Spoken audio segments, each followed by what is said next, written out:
Welcome to the Vibrant Life podcast. I'm Sarah Nolan, and I'm an energy management consultant and a burnout prevention consultant. And I'm here with Kyle Willis from No to the Quo Consulting, and he helps established businesses with underperforming marketing departments find new life and vision. Basically, he transforms marketing departments so that they're the last company that you would ever need to hire. And I just got to hear all about what he does for other companies, and it's really inspiring. So thank you so much, Kyle, for being on with us today. Kyle has an amazing story that is probably going to blow your mind. A, because of what happened, and B, because of the transformation that he was able to make for himself that has really emanated throughout his business, and I'm sure with his family and clients as well. He went from fear and resentment to this place of calm and peace regarding something that most people would consider tragic and could lead to a downward spiral. But Kyle, with what you have done with the situation is something that, most people strive to be able to do. So I'm really excited for you to be able to share your story with us today and share about how all that happened and how you were able to transform it. I appreciate that, Sarah. Thank you for having me on your show. Yeah, absolutely. So tell us, well, first of all, like what happened and how this all got started. Totally, yeah. Let me give you the Reader's Digest version Okay. because it takes us back to October 2016. So And to 3 years go ago, 3 years in the next minute or less. The hmm quick story is my wife and I would live here in Shoreline, Washington, suburb of Seattle. A family of four, been in this house that we're in for quite some time. Said, this is where we really want to plant roots. But this is the house to live in. We need to make some changes to it to really make it a dream home. What's something that we feel we could be home in for the next 20 plus years as our kids grow up? Looked at the relationships we had with contractors, developers, and said, hey, we found one that we felt we really trusted, did a pretty extensive planning with him, with his contractor, of what it would look like to do a pretty significant remodel. The process was going to be building basically a third of a new house on top of our hmm existing house, master bedroom, bathroom, all the fun stuff that goes with that.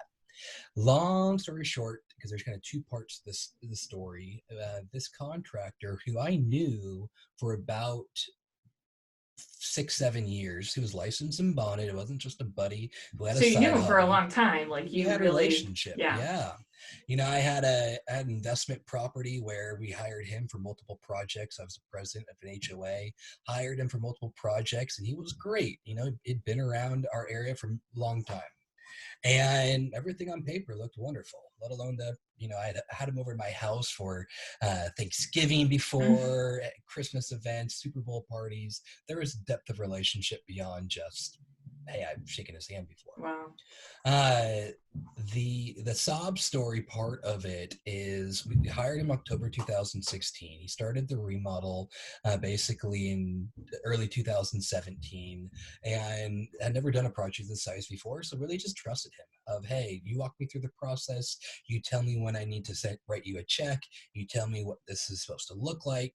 And for the size of the project, he quoted about $150,000, and it was supposed to take about 6 to 8 months to do. I said, cool, okay, we can make that work. Let's get started. Trusting him, I paid about 70-80% of the project up front. Mm-hmm. In about a 6 month period. I used to say a 4 to 6 month Mm-hmm. period. In November of 2017, he basically stopped showing up for the project. And I Huh. reached out to him saying, hey, man, what's up? Where are we at? What's going on? And because of this type of project, he had us evacuate all of our upstairs bedrooms, which is where my wife was, my daughter was. My wife was also pregnant at the time. So we were living in our kitchen, it's kind of like a kitchen living room area, and it's basically like a big slumber party. Our bed was in arm's reach of our daughter, and we were told, hey, you have to live like this for the next 2 or 3 months. All right, doable, but short term as we Right. build all of the bedrooms.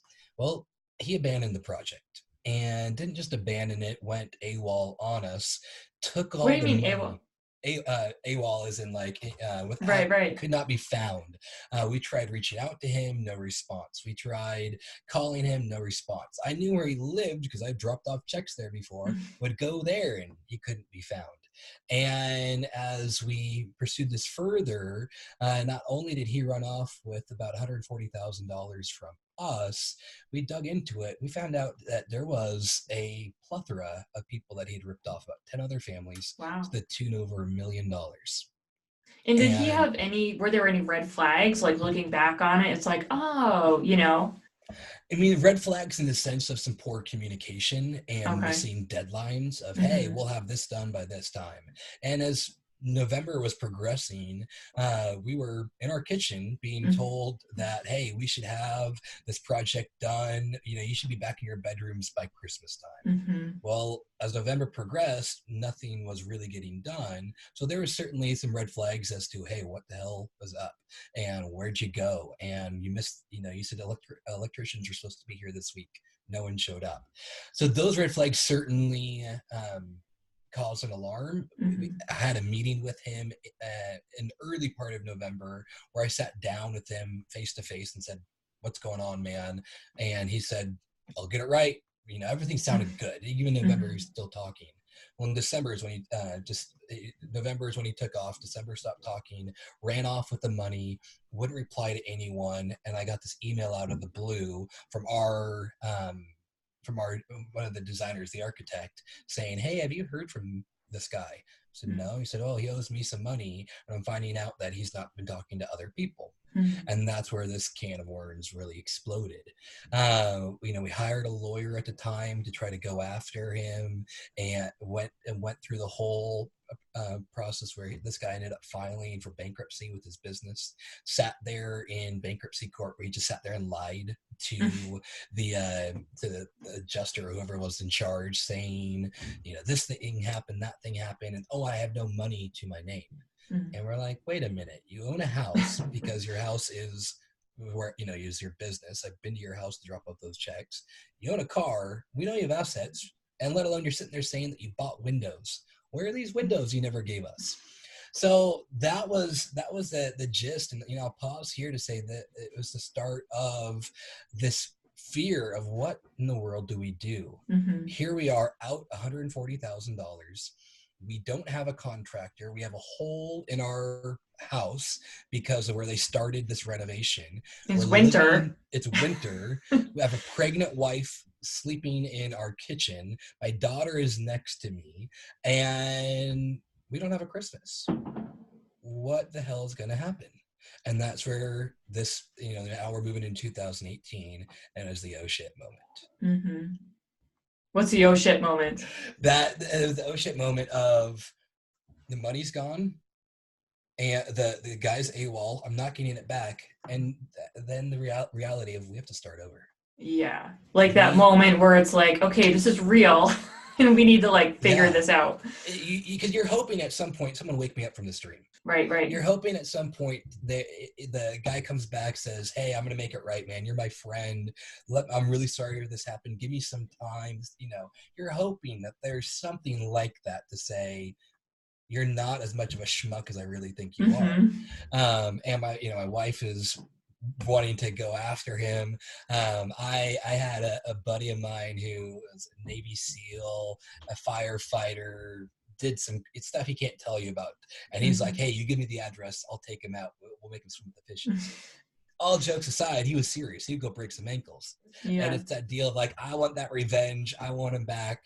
But that still doesn't solve the problem that my wife is sleeping in our kitchen with a big old pregnant belly.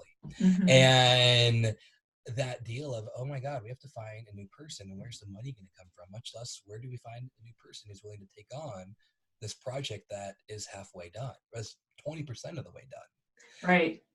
And what's the story you were telling yourself at that point? I can think of a lot of different stories that people could tell themselves? Where did you go at this point mentally? Yeah, absolutely. My mentality in the aspect was, well, one, I can't abandon this project. It's one thing to be like, oh, this is a bonus room. We'll just seal it off and we'll get back Right. to it when money comes. And we still have a hole in our house from where it was an upstairs bedroom and turning a carport into a garage. I mean, it's cold in our house. We feel the draft. We got to get this taken care of. And so this telling the story to myself of, I mean, really, I had no answers. It was this aspect of, I don't know where the money's going to come from. I hate debt, so I can't, I can't, uh, I can't go take on another loan. I don't want to go take on another loan Right. to get this going, but I can't just sit here and do nothing. There has to be some point of action, but everything inside me wants to just say F him and get my revenge and hope that tomorrow I'll wake up and this is all a bad dream. So what caused you to make a different decision? Because obviously you didn't go down that path. Didn't stay there. And, that also wasn't the turning point where, hey, everything is happy after I make this one choice. To kind of wrap the story up, we brought on another contractor, told us 6 months, $100,000 to finish. He ended up being a year himself and costing him $220,000. So, you'd say, hey, Kyle, learn from your mistakes. I understand construction, nothing's ever as promised. But it was still this aspect of, oh my God, how do we take care of this? And as I went through 2018, went through a lot of depression, a lot of disappointment, a lot of distrust, because here I was hiring people that I thought I trusted, people that I thought would be men of their word, who walked through what they say they would do, who knew what they were putting my family through, who knew what my wife was doing, was going through, sleeping in our kitchen, our house. You would have thought we were hoarders, because this was only supposed to be 2 or 3 months. Our living room, we had boxes packed to the ceiling. We still to this day, as we're unpacking stuff, my wife's like, no one's allowed in our house. And so here we were, used to be big hospitable people, having people over all the time.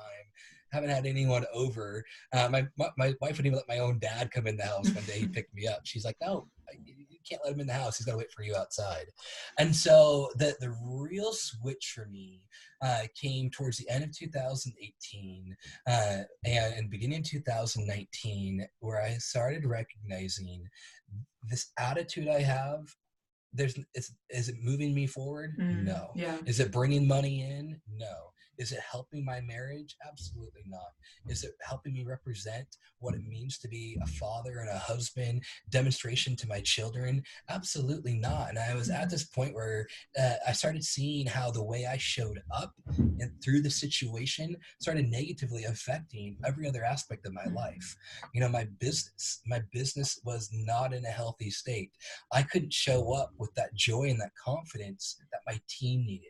My clients, I'm sure, picked up on it. I had some things I went through with my business where 1 week I lost 3 of my largest clients in the same week. Now, none of them told me. It was all issues I couldn't control, changing things that were outside of my control. But I know, as I look at it when I've gotten through this year, of the way I show up and take care of myself is the way I show up in every other area of my life. And so this whole aspect of what really came down to and made that change for me was recognizing that first and foremost, it all comes down to, what can I control? What is it that I am in control of, and what is it that I'm not? I can control my emotions. I can control my actions. I can control my thoughts, but I can't control what this guy did to me. I can't control what the other contractor did in underbidding the project and extending it beyond. I can't control what my clients do when it comes to changing vendors because their marketing director quit and the new person wants to bring people on. What can I control is my attitude and response to those situations. And as I started working through this foundation of, first, the principle of gratitude. This was the aspect of, okay, let's take a moment and just think about where I am in life. Coincidentally, I had a client at the time, actually a client at the time, who's a gratitude coach. And he was just helping me in this aspect of, Kyle, let's think about what you do have in your life right now. Let's go very simple. Do you still have a roof over your head? Yes. Do you have food on your table? Yes. Do you have a wife who loves you? I sure do. Do you have kids who adore you? Absolutely. take a moment and just be grateful for those. Many people don't have that. Take a moment and just be grateful for that. And as I took those moments to reflect on just what is in front of me, and then the aspects of what I can control, started seeing not only the change in my disposition, started opening up new doors in my business, in my family, the way I showed up as a husband. But then that aspect of just a peace and calm came over, where I said, okay, I can't control what this guy did. I will most likely never see that money again. I have to consider that gone. Right. How do I move forward though? Is my marriage healthy? Yes. We haven't had to go see a marriage counselor. I think of how, when I tell people what we've had to go through, and they're like, your marriage is fine. This is, that's a win in itself. Right. And the aspects of what we've been able to grow. In fact, we can talk more and more of, man, during that time, I had a beautiful daughter born. She's now 20 months old and is the joy of my life. And hey, she's healthy. She came out, I had an amazing pregnancy for my wife. Birth was smooth, no complications really of any kind during that time, as stressful as life was. How awesome is that? Yeah, let's take a moment that's to be incredible. grateful there. And so it's that moment of gratitude and choosing what my attitude is going to be in the midst of disappointment. As a listener to your story, I'm getting this picture of like, this was a lifestyle for you, like 3 years of dealing with this issue, and just, coming full circle. I know you're still kind of involved with it at this point in time, but coming full circle mentally and emotionally around it, it almost seems like, where would you be if this hadn't even happened? Yeah. Oh, absolutely. Absolutely. Yeah. And I think, I relate a lot to it of just where I think my mindset was, especially in business, of the best way I could define it is, if you screw me over, I'm going to get you back. If a client doesn't pay, I'm going to sue you. If a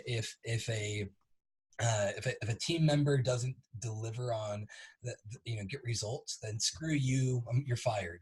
And I had this short temper, this attitude of perfection, and this expectation of perfection, this attitude of distrust. And I think this situation took this negative and allowed me to sit for a moment and say, hey, there's more in life that matters than these temporal things in front of you.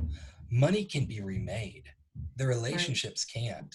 Your relationship with your wife is more important than any dollar you'll ever find. The relationship with your client is more important than any dollar they can pay you. And that aspect of looking within and seeing, okay, what does it mean? I've had some situations this year where I've had some unfortunate, a couple clients who didn't want to pay for services rendered, and so I had that choice again of, all right, let's look at it for a moment. Did I do what I was hired for? Yes. Did I deliver what they should have paid for? Absolutely. Is it within my right to go after them and sue them? Of course. Is it worth the energy? Is it worth the time? Is it worth the joy that's going to take from me? The headspace it's going to be? Absolutely not. And I've let some of those things go that I think, if where I was 2016, 17, 18, would have been like, screw you, we're going to court. And that aspect of, no, it's my inner peace that is more important than fighting for those little deals. And the analogy I had a coach talk to me about is like, look, if you can go fight after that, you can spend all the time and energy, and I'm just using money as one example, it could be anything else, but in my case it was stepping over dollars to try to grab pennies. It's like, look, you can spend that energy trying to go after them, or you can go find a new client who's going to pay you more than $15,000, which was what I lost from one client. And I'm like, well, 15,000, that's not a small chunk of change for a small business. I need that. Do you really need it? Do you think you can't get it anywhere else? I can get it anywhere else. I can get it from another client. Why don't you go after that then? Yeah. That's a lot more joy. Wouldn't you rather have someone that wants to work with you and is a joy to work with? Hell yeah. And let's go put your energy into that. And that's where that joy came back of, well, cool, that's what I can control. I can't control their reaction, with my wife and friends. I had a situation with a friend this year where we had a fallout in that deal. Okay, I can't control his response and his reaction, but I can control mine, and I can keep that bridge open. I had a conversation with someone today where we had a previous, it was someone I hired who didn't have a good end. And I said, man, I just want to keep that bridge open. I want to, how can we make amends for where we had a fallout? I'll own what I need to own. He was real humble in being able to own what he needed to. And where there was this divide, just that humility for us both to say, hey, what are the lessons we can learn here, and allow for us both to grow from that. And I think that aspect then of the peace and being able to take a breath and not react to the situation, but I'll take a moment to say, hey, what is worth my energy to respond to? Awesome. I'll pursue that. I'm not going to be a pushover. I'm not going to let people screw me over and just roll over every time that happens. But what is the response I ought to have right now that will help me, better me, serve me? Because I know it's this concept of self-love. I know if I love myself and take care of myself, I'll be able to love and serve others. And I think that's been a massive transformation I didn't have leading up to the situation. Now, this is really interesting to hear about. Like it sounds, hearing you talk about self-love and gratitude and all of these mindset shifts compared to what you said, like how you used to be before this happened in 2016. Was there was something else involved? Like, did you hire a coach, or did you start like reading some books, or like how did you mentally make that transition? Oh yeah, there's no way I could have done this on my own. If this was Kyle 2016, 2019, there would have been no change. It's that aspect of things in motion stay in motion, right? There needs to be some type of moment where either you hold the mirror up to yourself and you reflect upon what's healthy and unhealthy, or someone does it for you. And for me, it was someone who helped with that. I hired a mindset coach back in January of this year, 2019, where we spent a lot of time understanding these foundations of what makes me angry, what makes me feel like I need revenge, what makes me feel that strive and desire. And even though I started this process in 2018 with this guy, the contractor who stole $140,000, it was this deal of, all right, Kyle, are you going to release him? Are you going to let this go? And sure, we hired a lawyer, and it wasn't only a few months ago. I just told him, I said, I don't really have the desire to fight this anymore. It's not worth my energy. And it was a mindset coach where it's that deal. I'm such a believer in getting coaches who help you and show you your blind spots that you can't find on your own. And I needed someone like that who could say, but what's it worth to you? Is that worth your joy? Right? Do you feel like you're showing up 100% in your business right now, in your marriage, as a father? If I can't say yes, then something is stealing. It's kind of like a bank account. Right. What am I making deposits from versus what I'm making withdrawals? And I saw, as I looked at this guy who stole $140,000, the other stuff that was going on in my life, there was a lot of withdrawals in 2018, 17, both figuratively and literally. And that aspect of, it's time I make some deposits. It's time I build up the bank account with joy, with peace, with calmness. And as I've recognized making those deposits, it then has touched every other area of my life. Yeah, and I can totally feel that from you, like just even through the video here. So I can definitely tell there's been some kind of a powerful shift like that. And I'm curious, has there been a point yet where, so back in 2016, I'm sure you've had thoughts and visions of like worst case scenarios and the world is ending, this is like terrible. Have you had that point yet where you look back and like, oh, it wasn't so bad? Like, I don't know if I could ever say it wasn't so bad. Because the aspect of, the money's gone and, we're still trying to clean up our house from, right. It wasn't until almost April of this year that this 3-year project really Mm-hmm. came to a close. The aspect that I've looked at is, okay, looking at in hindsight, looking at completion, it's just money. Right. Money can be remade. Did he take my health? No. Did he hurt my family and physically? No. Did he cause a separation between my wife and I? No. Did he do something that was irreplaceable? No. The only thing that was done was time and money. Now I can't get Mm-hmm. the time back, but I can make more money. And so in that aspect, the only place to look is forward. Right, exactly. And it sounds like because of some of those decisions that you made in those really tough spots, you have moved yourself forward business wise, like more into alignment with like better, better clients and stuff like that. Oh yeah.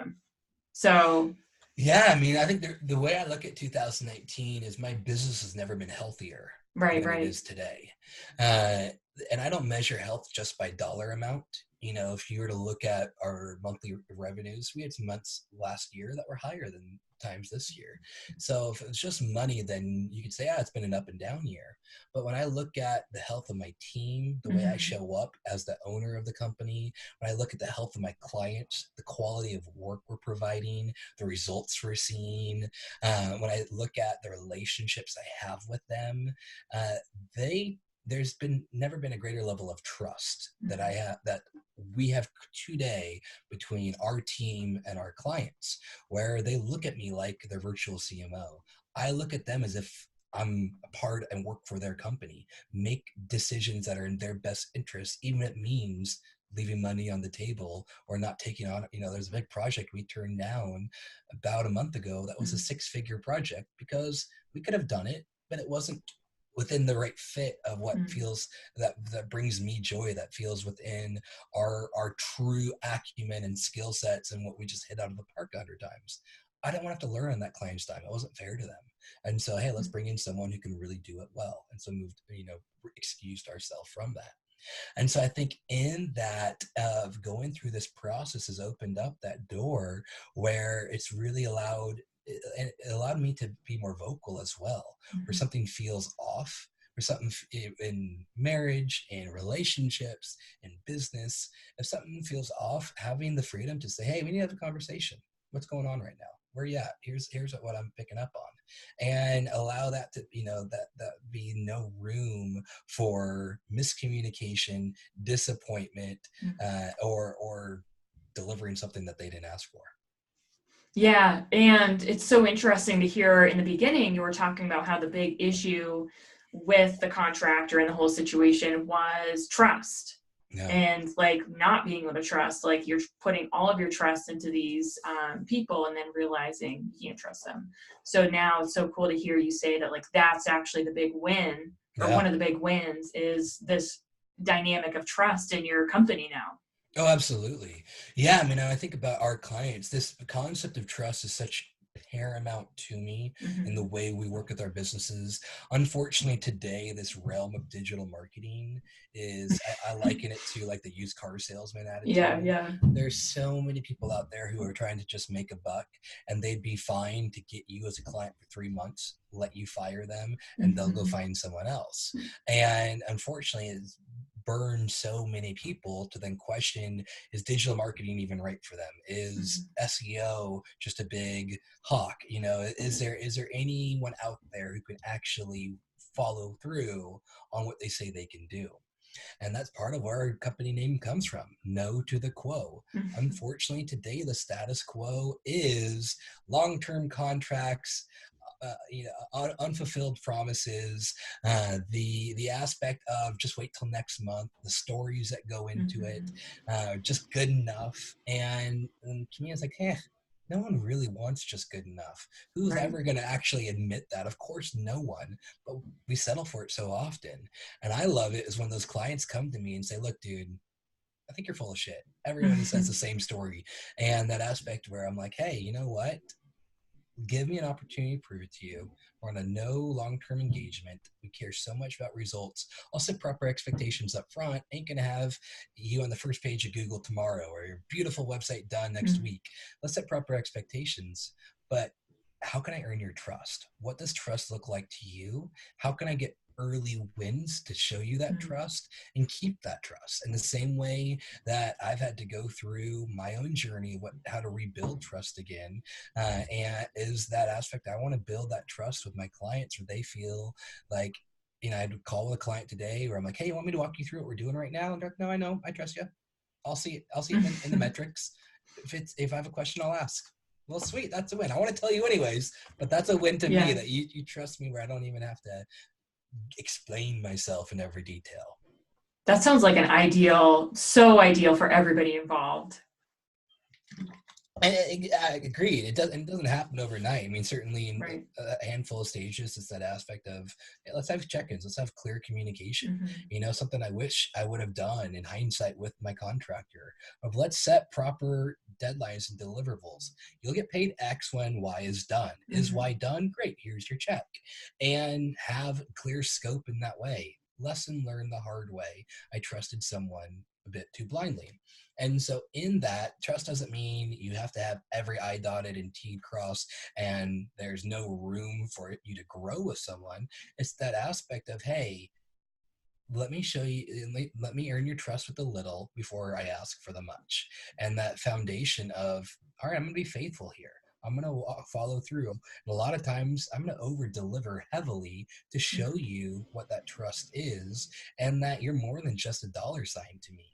I'm in the relationship business. I'm really not in the marketing business. Marketing is just what I do. Mm-hmm. The relationship is what I'm trying to sell. The relationship is, when clients want to hire us, I vet them just as hard as they vet us. Because if we are on the same page and we can build trust, then hell yeah, we're going to deliver a great result. But if there's any aspect this relationship doesn't feel mutually beneficial, and that you feel like you're going to get what you need out of this relationship, then I'm going to do you a disservice letting you hire us. Yeah, that is so refreshing. I'm sure everybody who's watching and listening can, relate to people who do not do that. And then they end up just like, I mean, I'm personally have definitely been there a few times. Yeah. And it just like kind of jades you Yeah. on people in general. Hire it. It's like for for bring it back to me for a second Yeah. with this. I'm very, very skeptical to hire people, and I'm like very trusting, and Sure. I'm like all about investing. Like I will invest if I feel really good about the situation, regardless of what it is. But at this point, I've come to I've come to this place with a lot of things investment wise that I've just done it too many times, and people Yeah. like what you're saying. And so to hear what, you're describing that your company does for somebody like me, and I'm sure there's like thousands of people out there who are feeling millions who are feeling the same way. Yeah. That's awesome. Thank you. And I think, I hope that people listen to this and are inspired to do some of that themselves and let go of the scare. To me, what you're saying is you've got this abundance mindset where you feel like you can spend the time. And I know where that attitude comes from for a lot of people who are on, like the people that you're talking about who don't spend the time in the relationship. Is it's Yeah. like, it's all about the number, and it's all about um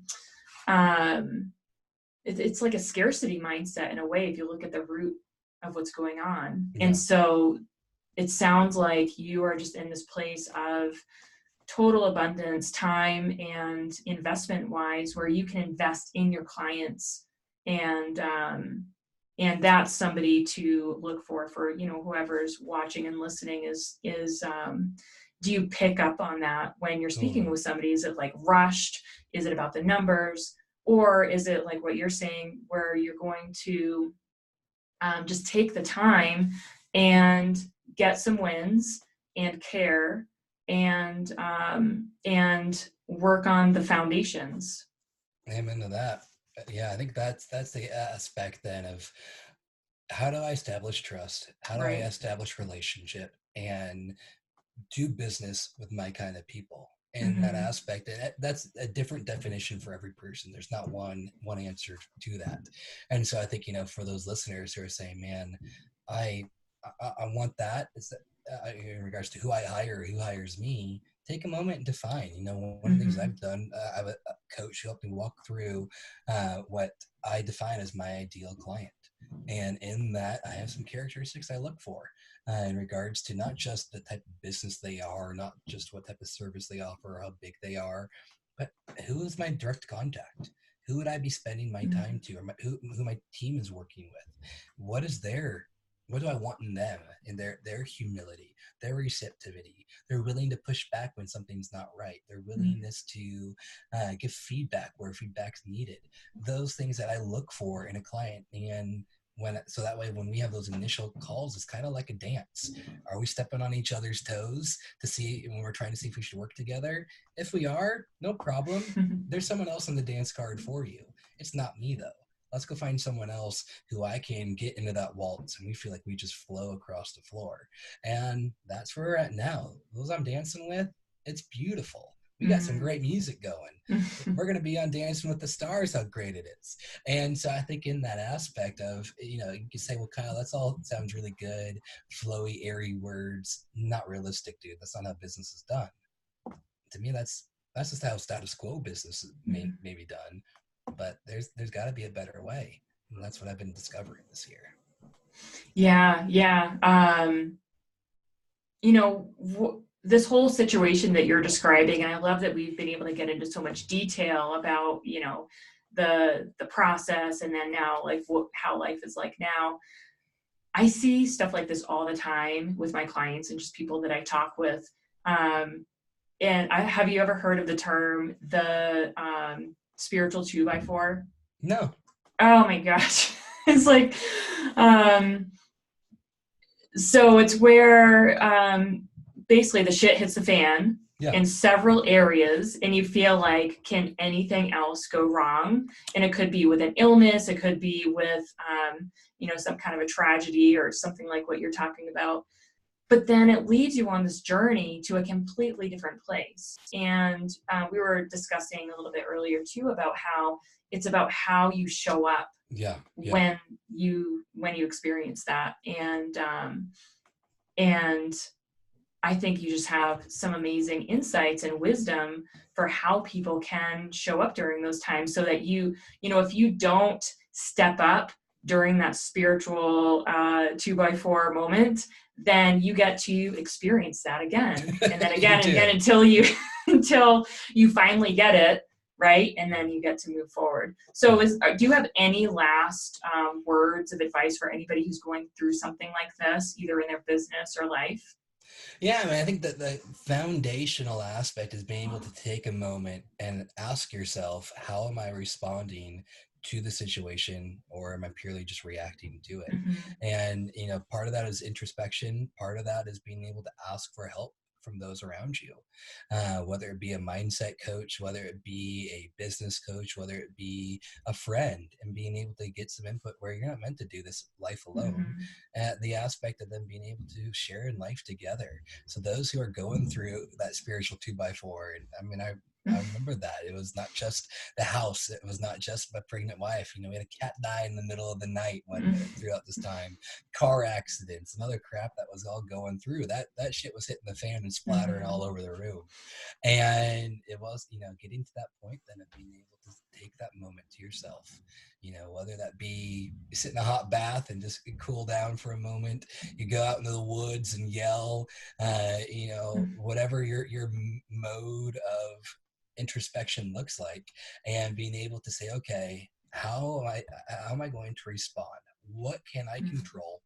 What do I need to let go of? If I can't control this is not something I need to spend my energy on. I can only control my thoughts, emotions, and actions. That is all I can do in this situation. The rest of it, I need to let go. And letting go is not easy. There's no quick route to that. Don't have any quick tips for that, other than being able to make that mental decision. I can't control this. Release it. Love it. That's awesome. Thank you so much. Absolutely. So We talked about how people can get a hold of you and find out more about what you do. It's obviously you've got a way to help people with, transform their marketing. And so you've got a podcast. I Can do, yeah. you remind us what the podcast is? Absolutely, yeah. So if you're wanting to know more, okay, what's this whole no to the quo mindset and belief when it comes to marketing? I love jumping on it and digging the topics with myself and interviews on our show called Marketing from the Roosevelt Room. You can find it at mfrrpodcast.com or look up Marketing from the Roosevelt Room, Roosevelt like Teddy Roosevelt, Marketing from the Roosevelt Room on iTunes, Spotify, Stitcher, etc. Awesome. Yeah, we'll put the link in the description for this as well. Beautiful. So, and for everybody who decides to work with Kyle from this podcast, just let him know that you saw the podcast. And I'm going to hook you up also with a year subscription of the Rejuvenation Club. And that's going to Sweet. help you with some of the like deeper inner mindset stuff as you are going forward with your new marketing endeavors. So yeah, just let them know you heard the podcast. And thank you so much for joining in today, watching and listening. We really respect your energy and your time. And we really appreciate it. I love it. Well, thank you. Thank you for having me on your show. Yeah, thanks, Kyle. Talk to you guys later.